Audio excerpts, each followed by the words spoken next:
رسول اللہ صلی اللہ علیہ وسلم کے طفیل سے دعا کرنا کہ اے اللہ میری دعا نبی کے طفیل سے قبول فرما، کیا یہ مانگنا جائز ہے؟ یہ تعلیم نہ قرآن حکیم نے دی ہے، نہ رسول اللہ صلی اللہ علیہ وسلم کے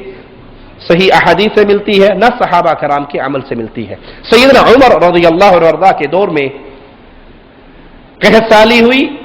سیدنا عمر سیدنا عباس کو لے کر آئے اور اللہ سے دعا کی، اے اللہ جب تک ہمارے نبی صلی اللہ علیہ وسلم زندہ رہے وہ ہمارے لیے دعا کرتے رہے، اب وہ فوت ہو گئے، ہم ان کے چچا کو لے کر آئے ہیں، عمر میں علم میں عمر میں بڑے ہیں، یہ دعا کریں گے اللہ ان کی دعا سن کے تو ہم پہ بارش برسا دے۔ اور اگر رسول اللہ صلی اللہ علیہ وسلم کے واسطے سے دعا مانگنا اسلام کی تعلیم ہوتی تو یہ اتنا لمبا چکر کرنے کی ضرورت۔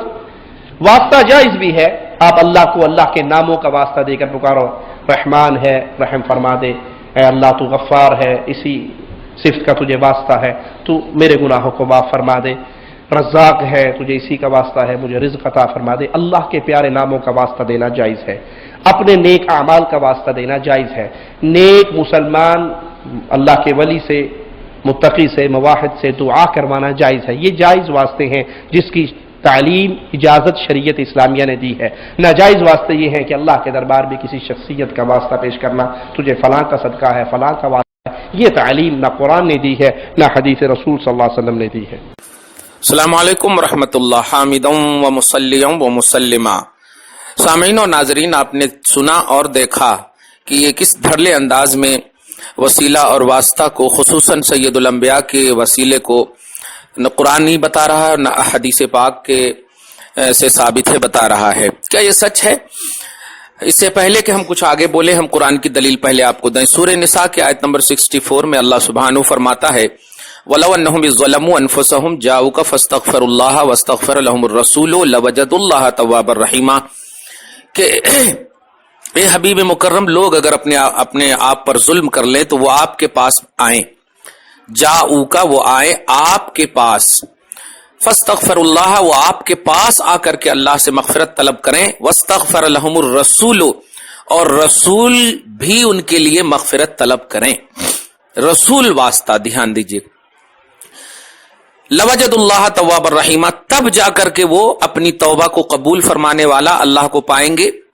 اور رحم فرمانے والا پائیں گے۔ کیا ضرورت ہے؟ اللہ ڈائریکٹ نہیں قبول کر سکتا ہے، در رسول پہ کیوں بھیج رہا ہے؟ یہاں پر بولیں گے ہاں حضور صلی اللہ علیہ وسلم کے ظاہری زندگی تک، ارے جو شرک ہوتا ہے وہ ظاہری اور باطنی، وہ کچھ نہیں، اللہ ہے اللہ ہے۔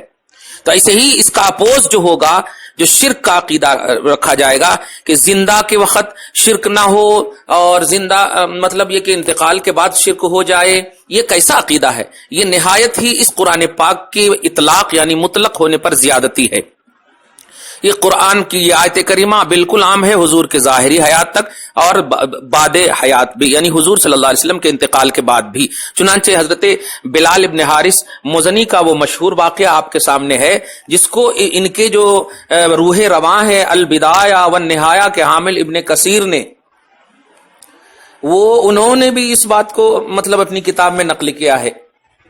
کہ رسول اللہ صلی اللہ علیہ وسلم کے انتقال کے بعد رسول اللہ صلی اللہ علیہ وسلم کے پاس آئے، انتقال کے بعد، اور آ کر کے رسول اللہ صلی اللہ علیہ وسلم سے مطلب حضرت عمر فاروق کا جو دور ہے، آپ ذرا دیکھیں یہ حضور صلی اللہ علیہ وسلم، یہ البدایہ والنہایہ میں حدیث نمبر جلد سادس میں حدیث نمبر 22 یعنی 2223 اور 2224 میں سعودی عرب سے یہ چھپا ہوا ہے، انتقال کے بعد ہی کی بات ہے۔ تو یہ رسول اللہ کا واسطہ بعد انتقال یا قبل انتقال، یہ سب ڈیوائیڈ کرنا یہ ان کی فطرت ہے، بس رسول کو کس طرح سے مطلب اپنے سامنے سے ہٹائیں، ان کی عظمت کو گھٹائیں، یہ ان کا مقصد ہے۔ ایک بات تو قرآن پاک نے مطلب کہا کہ رسول اللہ کا واسطہ، اس نے جو کہا تھا قرآن میں نہیں ہے تو میں نے یہ جواب دیا، اور حدیث پاک میں حضرت بلال ابن حارث مزنی یہ بھی ہے۔ اور ایک اصل سب سے امپورٹنٹ جو ہے کہ اس نے حضرت عباس کے حوالے سے جو ایک جملہ کہا ہے اس کی میں وضاحت کرنا مناسب سمجھتا ہوں۔ انہوں نے دعا کا لفظ استعمال کیا، جبکہ آپ بخاری شریف میں دیکھیں گے توسل کا لفظ ہے۔ صحابہ کہ انا کننا نتوسلو، ہم وسیلہ لیتے تھے، وسیلہ لیتے تھے، یعنی نہ کننا ندعو نہیں ہے، انا کننا یعنی ہم دعا کرواتے تھے، ایسا نہیں ہے، نہ توسلو کا لفظ ہے، وسیلہ لیتے تھے، یہ بخاری شریف ہی کی حدیث۔